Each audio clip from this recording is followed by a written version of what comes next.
Hello. इस video में आप लोगों का स्वागत है। यह फूड न्यूट्रिशन और हाइजीन यानी पोषण आहार एवं स्वच्छता से संबंधित है, जो आपके को करिकुलर कोर्स वर्क का पाठ्यक्रम है। इसमें इस वीडियो में 25 बहुविकल्पिक प्रश्नों या MCQs टाइप क्वेश्चन के ऊपर चर्चा की गई है। पहला जैसे क्वेश्चन है, खट्टे फलों में पाई जाने वाली विटामिन्स कौन सी है।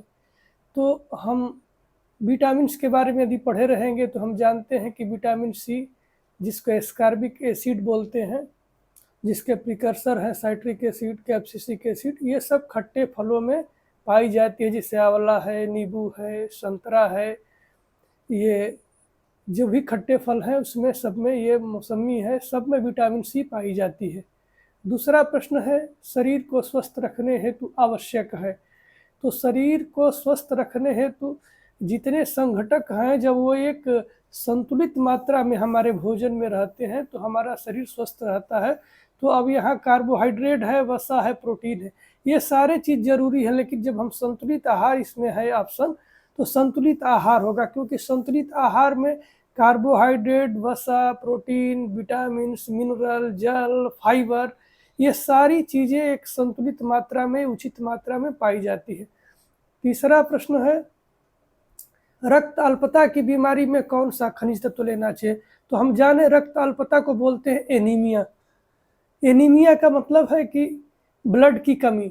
हम जानते हैं कि हमारे ब्लड के बनने में जो हीमोग्लोबिन, RBC, जो रेड ब्लड कॉर्पसेल्स का प्रोटीन होता है हीमोग्लोबिन, उसका कोर होता है आयरन से बना हुआ।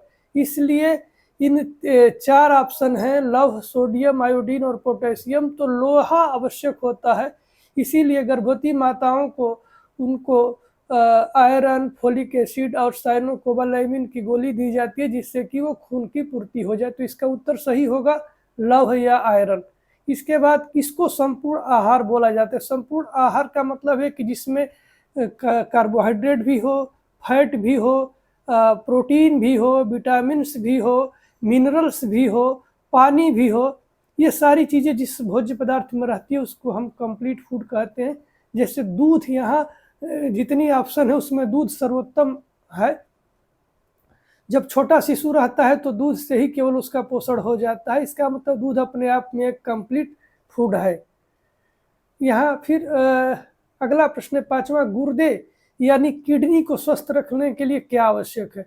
तो हम जानते हैं कि किडनी को स्वस्थ रखने के लिए ये फिल्टर करता है, हमारे ब्लड से जो भी अपशिष्ट पदार्थ होते हैं उनको, खास करके यूरिया, उसको छान करके बाहर निकालता है, जो मूत्र के माध्यम से या पेशाब के माध्यम से बाहर निकल जाता है। तो जब पर्याप्त मात्रा में हम जल पीते हैं, हमारे ब्लड का एक pH वैल्यू और वो कंसंट्रेशन नॉर्मल रहता है, तो किडनी अच्छे से फंक्शन करती है। तो यहाँ जल उसके लिए आवश्यक है। इसके बाद छठा क्वेश्चन है, शारीरिक वृद्धि के लिए आवश्यक पोषक पदार्थ है। तो शारीरिक वृद्धि से सीधे जुड़ा हुआ पदार्थ है प्रोटीन, क्योंकि हमारी जो प्लाज्मा मेम्ब्रेन होती है वो प्रोटीन की बनी होती है, प्रोटीन उसका मेजर कंस्टिट्यूएंट्स होता है। तो जब हम प्रोटीन लेते हैं तो वो उससे हमारे शरीर की वृद्धि और मरम्मत में ज़्यादा सहायक है। तो यहाँ उत्तर होगा, वृद्धि के लिए आवश्यक पोषक पदार्थ जो है वो प्रोटीन है। अगला प्रश्न है, धूप में रहने पे किस विटामिन की पूर्ति हो जाती है। सारी विटामिन हम बाहर से लेते हैं, लेकिन एक ऐसी विटामिन है जो धूप में हमारे त्वचा में खुद ही बन जाती है, वो है विटामिन डी, जिसको आर्गो कैल्सीफेरॉल या कोलिकैल्सीफेरॉल दोनों प्रिकर्सर है। जब धूप में हम बैठते हैं तो हमारे त्वचा में ये विटामिन डी का निर्माण हो जाता है। फिर आंतों की सफाई के लिए, जब हम आंतों में चिकनाई युक्त पदार्थ खाते हैं तो आंतों की दीवारों में वो चिपकने लगते हैं।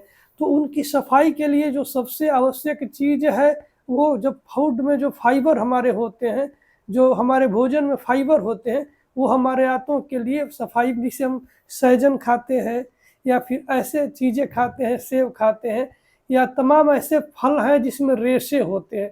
तो जब रेशे वाले चीज़ें हम खाते हैं तो हमारे हाथ की सफाई भी करने का काम करते हैं। WHO वर्ल्ड हेल्थ ऑर्गेनाइजेशन, इसमें जो ऑप्शन है आखिरी वाला चौथा, ये है वर्ल्ड हेल्थ ऑर्गेनाइजेशन, यही सही है। WHO का full form World Health Organization होता है, जो यूनाइटेड नेशन का एक पार्ट है। पूरे विश्व के स्तर पर पूरे विश्व में स्वास्थ्य के संबंध में ये अन्वेषण करता है, जागरूकता फैलाता है और उसके लिए आवश्यक अनुदान इत्यादि दवाएं मुहैया कराता है। फिर 10वां प्रश्न है, यह पोषक तत्व शरीर की बीमारियों से रक्षा करता है। तो हम जानते हैं शरीर की पूरी मेटाबॉलिज्म एंजाइम पे डिपेंडेंट होती है और एंजाइम्स बनते हैं विटामिन्स के जुड़ने से। जब प्रोटीन में कोई विटामिन लग जाता है, कोई मिनरल मॉलिक्यूल लग जाता है, तो जा करके वो विटामिन एंजाइम एक्टिव होती है। तो यहाँ पर प्रोटीन नहीं बल्कि विटामिन्स होगा, क्योंकि विटामिन्स को हम कहते हैं सेफ्टी मेजर्स ऑफ बॉडी। और जब विटामिन्स की आपूर्ति ठीक रहती है तो बीमारियों से हमारे शरीर की रक्षा होती है। और किसी भी बीमारी विटामिन्स की कमी होने पे कोई न कोई बीमारी हमको हो जाती है। अगला प्रश्न, किसी मनुष्य का संतुलित आहार निर्भर करता है।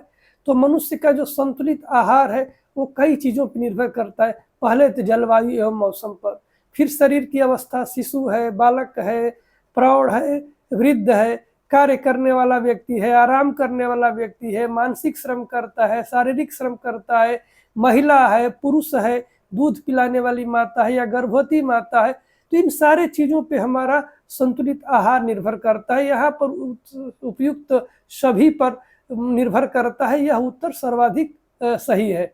फिर अनाजों में सर्वाधिक मात्रा में, अनाज हमारे भोजन के बहुत बड़े पार्ट है। हम मोस्टली भोजन में अनाज लेते हैं, तो अनाजों से जितने अनाज हैं सब में कार्बोहाइड्रेट पाया जाता है। चीनी, गुड़ और अनाजों में कार्बोहाइड्रेट होता है, तो इसमें उत्तर सही होगा कार्बोहाइड्रेट। फिर आँखों की रोशनी एवं स्वास्थ्य के लिए आवश्यक विटामिन कौन सी है।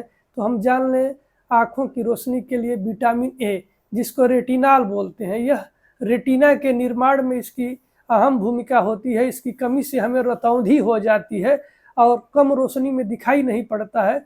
आँखों के स्वास्थ्य और रोशनी ठीक रखने के लिए हमें विटामिन ए, जितने पीले फल हैं सब में पाई जाती है, मछली के तेल में भी पाई जाती है। इसीलिए हम लोगों को विटामिन ए की ड्रॉपलेट्स दी जाती हैं और उसको खाते हैं तो हमारी आँखों की रोशनी और स्वास्थ्य अच्छा रहता है। तो इसका उत्तर विटामिन ए होगा। प्रोटीन का अच्छा स्रोत क्या है। तो जितनी दालें हैं सब प्रोटीन के अच्छे स्रोत हैं। दाल है, अंडा है, दूध है और मीट है, ये प्रोटीन के स्रोत है। लेकिन दालें, शाकाहारी भोजन में जो दाल है, तो इसमें चना जो है वो एक दाल का उदाहरण है। तो दाल में तो और है, जैसे अरहर है, चना है, मूंग है, मसूर है, राजमा है, सोयाबीन है, ये सारे के सारे अच्छे स्रोत हैं प्रोटीन के। लेकिन यहाँ पर चना दिया है तो हम चना वाला उत्तर सही करेंगे।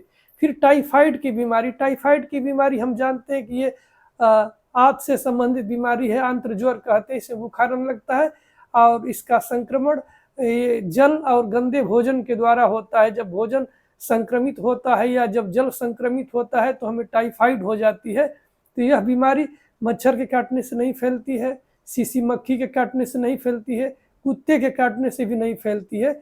और ये इसका उत्तर होगा संक्रमित जल एवं भोजन। अब मच्छर के काटने से मलेरिया और फाइलेरिया, डेंगू, ये बीमारियां फैलती है। सीसी मक्खी के काटने से स्लीपिंग सिकनेस की बीमारी होती है, काला ज्वर होता है, कुत्ते के काटने से हाइड्रोफोबिया होता है या रेबीज। तो यहाँ पर सही उत्तर है संक्रमित जल एवं भोजन द्वारा। फिर किस मानव अंग के ठीक से कार्य न करने से डायबिटीज की बीमारी होती है। तो हम जानते हैं कि हमारा जो अग्नाशय होता है, पेनक्रियाज होता है, वो बनाता है इंसुलिन हार्मोन, जिसकी कमी हो जाने पे शुगर का जो नियंत्रण होता है या मेटाबॉलिज्म होता है हमारी बॉडी में, वो ठीक ढंग से नहीं हो पाता है, इसलिए हमें डायबिटीज की बीमारी हो जाती है।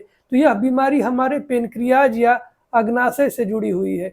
इसके बाद CHC, जैसे PHC प्राइमरी हेल्थ सेंटर होता है, उसी तरह CHC होता है कम्युनिटी हेल्थ सेंटर। तो कम्युनिटी हेल्थ सेंटर जो एक न्याय पंचायत के स्तर पे होता है और वो उसको CHC बोलते हैं, कम्युनिटी हेल्थ सेंटर।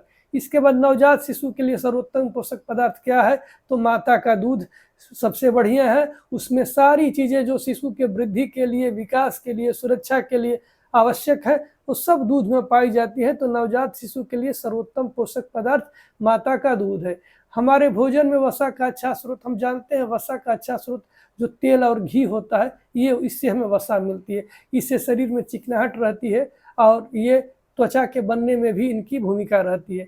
सोडियम, ये हमारे सोडियम भी शरीर के लिए बड़ा आवश्यक है, लेकिन अधिक मात्रा में होने पे नुकसान भी करता है। तो सोडियम का सबसे अच्छा स्रोत है सोडियम क्लोराइड, यानी खाने वाला नमक। जो खाने वाला नमक है ये सोडियम क्लोराइड होता है, उसको हम लेते हैं तो सीधे हमें सोडियम मिल जाता है।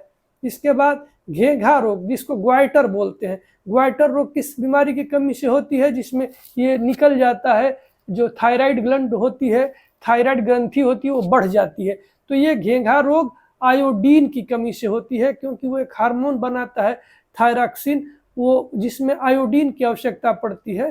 तो आयोडीन की कमी होने पे वो ग्रंथि बढ़ने लगती है कि आयोडीन और बनाए, क्योंकि आयोडीन थायरॉक्सिन और बनाए, क्योंकि आयोडीन कम है इसलिए वो हार्मोन बन नहीं पा रहा है।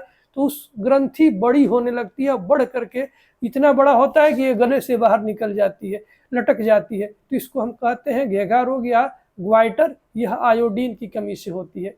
अब हड्डियों के विकास के लिए आवश्यक क्या है? तो जितने एलिमेंट्स दिए हैं, पोटेशियम, सोडियम, मैग्नीज, इसमें ऊपर वाला जो कैल्शियम है, हड्डी कैल्शियम फास्फेट से बनी होती है। तो कैल्शियम रहेगा तो हमारे हड्डी का निर्माण होता है। विटामिन बी की कमी से कौन सी? विटामिन बी एक कॉम्प्लेक्स ग्रुप है विटामिन का, जिसमें B1, B2, B3, B5, B6, B9, B12 है। तो ये ग्रुप है, इससे अलग अलग तरह की बीमारियां होती हैं, लेकिन सबको मिला करके जो बीमारी एक होती है उसको हम कहते हैं बेरी बेरी। तो विटामिन बी की कमी से जो रोग होती है उसको हम बेरी बेरी बोलते हैं।